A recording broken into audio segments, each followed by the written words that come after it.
কিছুই জানে না, পিছন থেকে আসে কোপ মারে, কোপ মারতে মারতে গিয়ে হাতটা ডান হাতটাতে কোপটা সম্পূর্ণ খুব ডান হাতে একটা কানই হয়েছে, ডান হাতটা হয়েছে। আমার স্বামীর হাতের কোনো অবস্থা ঠিক নেই, পিঠে অনেকগুলো কোপ আছে, সেই হাতটাতে কোপ মেরেছে আমার স্বামী সব। হঠাৎ করে শুনি কি আমার বাবার ওপর অ্যাটাক করেছে গাড়ি প্রধান। তারপর আমি সিসিটিভি ফুটেজে যা দেখতে পেলাম যে আমার বাবা রোজ দিনের মতো ওই ছাগল খামারে ছাগলদেরকে খাবার খাওয়াতে নিয়ে যাচ্ছিল, আর পিছন দিক থেকে ওই 3 জন অ্যাটাক করে। তার মধ্যে আরিফ প্রধানকে আমি চিনি ব্যক্তিগতভাবে।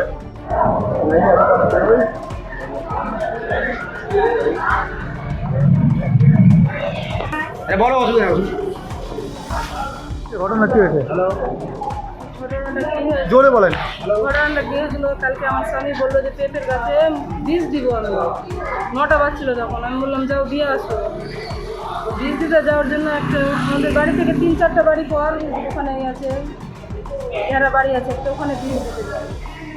দুটো বালতি আর একটা বোতল নিয়ে যাচ্ছিল, পিছন থেকে এসে আমার স্বামীকে অ্যাটাক করে। কি অ্যাটাক করবে? হাসলো, পিস্তল নিয়ে সব পিছন থেকে এসে কোপ মারে। সেখানে আমার স্বামী যখন কিছুই জানে না, পিছন থেকে এসে কোপ মারে, কোপ মারতে গিয়ে হাতটা ডান হাতটাতে কোপটা সম্পূর্ণ খুব ডান হাতে একটা কানই হয়েছে, ডান হাতটা হয়েছে। আমার স্বামীর হাতের কোনো অবস্থা ঠিক নেই, পিঠে অনেকগুলো কোপ আছে, সেই হাতটাতে কোপ মেরেছে আমার স্বামী সব। কে কোপটা কে মেরেছে?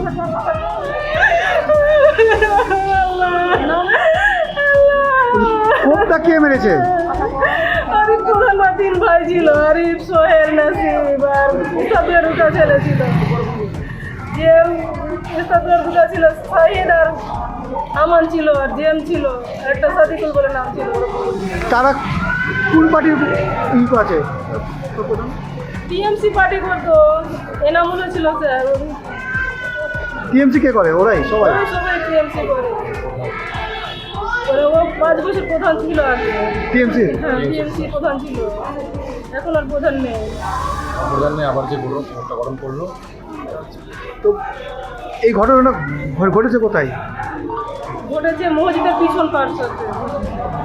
গুলি চালিয়েছে? গুলি চালিয়েছে? ওটা গুলি চালিয়েছে আর হাসুয়ার দিয়েছে, গুলিটা ফাঁকা গেছে। আরিফ প্রধান কোন দলের? টিএমসি দলের আরিফ প্রধান। কি ঘটনা কি করেছে? ঘটনা ঘটেছিল যে কালকে আমি কলকাতায় ছিলাম, হঠাৎ করে শুনি কি আমার বাবার ওপর অ্যাটাক করেছে গাড়ি প্রধান। তারপর আমি সিসিটিভি ফুটেজে যা দেখতে পেলাম যে আমার বাবা রোজ দিনের মতো ওই ছাগল খামারে ছাগলদেরকে খাবার খাওয়াতে নিয়ে যাচ্ছিল, আর পিছন দিক থেকে ওই 3 জন অ্যাটাক করে। তার মধ্যে আরিফ প্রধানকে আমি চিনি ব্যক্তিগতভাবে।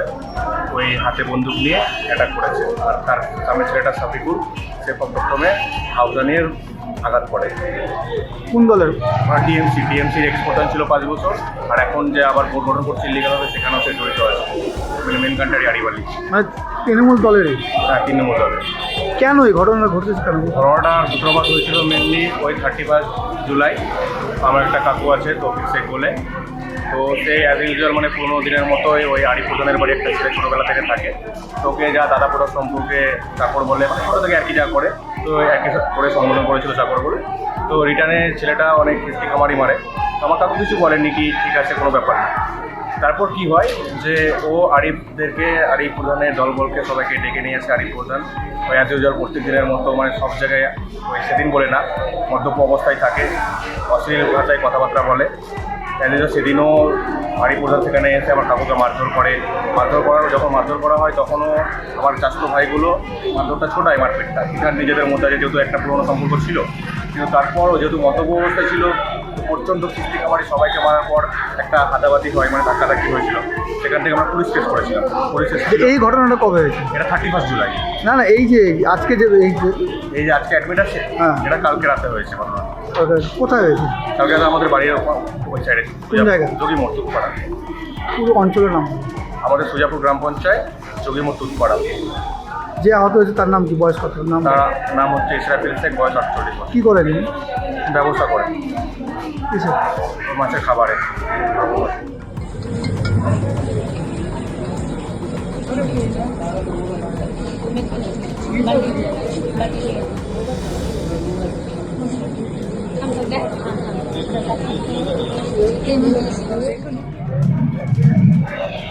কেন? বলো অসুবিধা হবে। রাত্রেবেলায় আমরা একটা খবর পেয়েছি কি আরিফ শেখ আছে, যে আপনি বলছেন প্রাক্তন প্রধানের হাজব্যান্ড ছিল, আর একটা পেকু শেখ আছে, ও হিস্ট্রি শিটার আছে, ক্রিমিনাল ব্যাকগ্রাউন্ড আছে। ওদের মধ্যে আগে থেকেই কিছু ডিসপিউট চলছিল, মেবি মনিটারি ডিসপিউট আছে। ওটাই নিয়ে আরিফ শেখের লোকটা আমরা যে এভিডেন্সগুলো কালেক্ট করতে পেরেছি কি পেকু উপরে চড় হয়েছে, হাসুয়ার উপরে ওয়ার করেছে। কমপ্লেন আসছে কি 2 রাউন্ড ফায়ারও করেছে, কিন্তু আপাতত আমরা ওখানে কোনো ফায়ারিং যে গুলি ছিল পেলাম না। ইনজুরি রিপোর্ট দেখে আমরা ডিটেলস জানতে পারবো। এই ঘটনার পরিপ্রেক্ষিতে সেই দিনই আমাদের রেড হয়েছে, আমরা অনেক জায়গায় রেড করেছি। কালকে স্পেসিফিক কেস হয়েছে, অ্যাটেম্প টু মার্ডার কেস হয়েছে, যেখানে আরিফ শেখের বাই নেম আর 4 লোক ওর এফআইআর নেমে আছে। আমরা তদন্তে নেমেছি, যে যার ইনভলভমেন্ট হবে আমরা এরা কি পলাতক আছে স্যার? হ্যাঁ, এখন পর্যন্ত এরা অ্যাবসকন্ডেড আছে। আমরা বিভিন্ন জায়গায় ইনক্লুডিং মুর্শিদাবাদ আমরা রেড করেছিলাম সেই দিনই। আপাতত এরা সব ঘর ছাড়া আছে। আমরা শীঘ্রই আশা করছি কি অ্যারেস্ট। এর আগেও কি ওদের দুজনের মধ্যে কোনো গন্ডগোলে আপনার হ্যাসেলে কোনো একটা হ্যাঁ, কিছুদিন আগে আমি যে খবর পেয়েছিলাম ওদের মধ্যে একটা তফাৎ হয়েছিল, তারপরে ওরা নিজের মধ্যেই মিটমাট করে নিয়েছিল। থানা পর্যন্ত এটা খবর আসেনি। পরশু দিন আবার ওদের মধ্যে বচসা হয়েছিল, এই ঘটনা হয়েছে।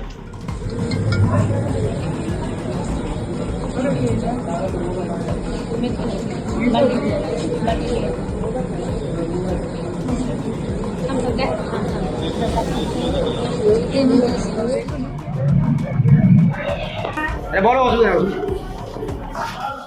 আমাদের ভিডিও ভালো লাগলে লাইক এবং শেয়ার করুন। কমেন্ট সেকশনে গিয়ে জানান আপনাদের মতামত।